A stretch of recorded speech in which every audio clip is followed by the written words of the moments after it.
made it. You gotta go talk to Jim. Checking in. It's not let you guys race. Yeah, I know. What's up, guys? Welcome back to the channel. This is the first race of 2024, and as you could tell in the first few seconds of the video, Will, Zach, and I were running a bit late. I think we had a slow morning, and about 30 minutes before the start of the race, we were in downtown Winston-Salem, and we still had about 10 miles to go. So we had to do a pretty saucy three-man pace line to get to the start of the race, but it meant that our legs were really warm and ready to go. So jumping right into race footage here, this is a mixed field of collegiate A and men's 1, 2, 3. So it makes the race a little bit more interesting, a little bit more dynamics going on. The collegiate riders are racing for series points. We have this yellow jersey right here. I used to wear one of those back in my day, but that's besides the point. We're racing the 1, 2, 3s, so we're just focused on winning the race overall. So John here on the right kind of takes the first turn, and I decide to get spicy right away. I want to see who wants to play bikes. I'm nice and warm. I know Will and Zach are nice and warm, so I look behind my shoulder and I see Will is glued on my wheel. And if you want to see Will's video, he did a great job. He's become quite the YouTuber, way better than me, so I'll post his video in the description, so take a look. And I think his video gives a much better perspective of the rear view of what was happening at this point in the race. It was strung out, pretty single file, and I wasn't really trying to get away. I was just trying to, you know, light it up, make sure the race stayed a little bit more interesting towards the beginning stages of the race, because guys, if you look at this course, there's not much to it. It's a wide open parking lot. There's a lot of power that can be put down. There's not many technical features, so the more interesting you make an hour of racing in a parking lot, I think the better. So I'm just kind of chilling here at 150, 200 watts, not really trying to do anything too crazy. And here my teammate Aaron will pop up and kind of take the reins. So Aaron, the day before he won the road race, he went from the whistle and basically did 65 miles solo and won it.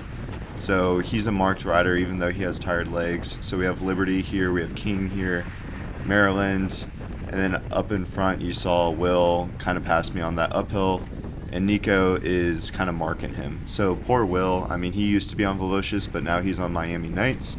He comes from Project Echelon. He's a local Winston-Salem boy, so everybody here knows he's probably the strongest one, but we have 9 to 10 guys in this field, Velocious guys, so it's one of those things, like, if we don't win, then, you know, something's wrong. There we have a little oopsie by Zach and a King rider. Glad that Zach got his spidey senses ready to go before going down.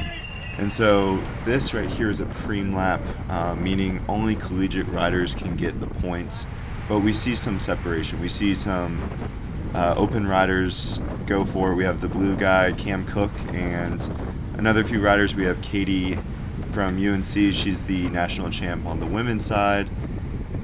And then we have more collegiate people just kind of filing in. So I'm not too worried about this, but I know this lap is a preme lap, so people are going to care. So we have 2 breakaway riders. We have Will coming back. We have a Maryland rider covering, and then we have Niko here. And Niko uses his momentum to bridge across to the solo rider. And the solo Maryland rider I know quite well. His name's Gavin Blair. Raced a lot of collegiate with him, so I know he has what it takes to race in a breakaway. And so here, this is perfect. Maryland's covering, Zach is covering on the front, I'm covering. Something's going on with my power. I don't think I synced it quite right because I did not put out 1,000 watts there. But I'm pretty sure I put 1,000 watts plus here, and it's saying I put 0 watts in. So I apologize for that. Something was going on with my power meter, or maybe I just didn't sync this video quite right. But I'm on Cameron's wheel. Cameron Cook is from Durham, really strong rider. Only a Cat 3, guys. So this shows that a Cat 3 can perform at these races. And he's doing a very nice job of chasing down these 2 riders. I looked behind me and my teammates were covering, So there's no point in not chasing this down. Like, I can bridge across to my teammate, and I put in a pretty hefty effort up this hill, doing 800, 900 watts just to bridge up, because I'm one of those guys that likes to bridge up quickly and kind of just get it over with. I hate the slow burn.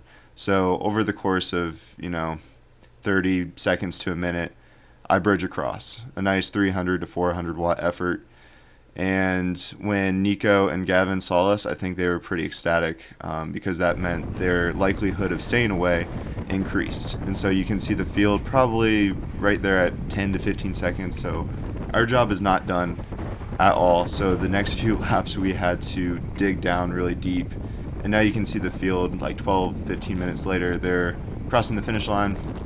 The guys on the left were shouting gaps each lap at us. I think we were sitting at 35 to 40 seconds at the most, but I've seen so many breakaways come back in a matter of a few laps. So the way our breakaway worked, we're all in this together. We're all trying to get to the finish line. We had Cam kind of take this back stretch, and he was a very strong rider, very impressed, and he would peel off, and Niko would take this uphill, which was kind of a headwind crosswind, which is something to note for later coming into the finish line. So Niko would do an excellent job pulling there, and then Gavin would kind of take this. Now we have 5 laps to go. Gavin would kind of take this front stretch and then peel off, and then I would try to do whatever was left over. And so we're going into 1 to go here. The breakaway has made it. This is really rare to me. I love group sprints or field sprints, but let's look back to August 2022. This is going to kind of shape how I see this finish going. So rider right there in the red kind of took off, and this is kind of a long sprint. It takes a lot of effort, and you can see me in the shadows. I'm doing everything I can to catch up, and these two riders fade, and I'm able to come around them in the end using my momentum. And so this was 2 years ago, but I've raced this course, and I know that people will fade, especially with wind. And so going into this last lap, I kind of peel off, and I let Cameron, our non-teammate, lead it out. And Niko is right there, and then the collegiate guy, Gavin, he's not racing in our race, so he kind of lets us battle it out, which is a very nice thing for him to do. And Cameron goes for it. I did not expect this kind of sprint out of him. I thought he would fade here soon, and Niko was going to be able to come around him, but I was really impressed with his sprint. You can kind of see me come out of the draft to see if there's any opportunities to come around, and there's not. And so I'm just going to follow Niko here. And Niko unfortunately clips the pedal right there, and I had to throw on a bunch of brakes just to avoid it, try to put out a little sprint to come around Cameron, but it's too little too late. Niko got the W, which is awesome. At least somebody got the win. And to celebrate, we went to the land of sheets and got some protein shakes. And yeah, that's all I got for you guys. I hope you liked the video, and I'll see you in the next one.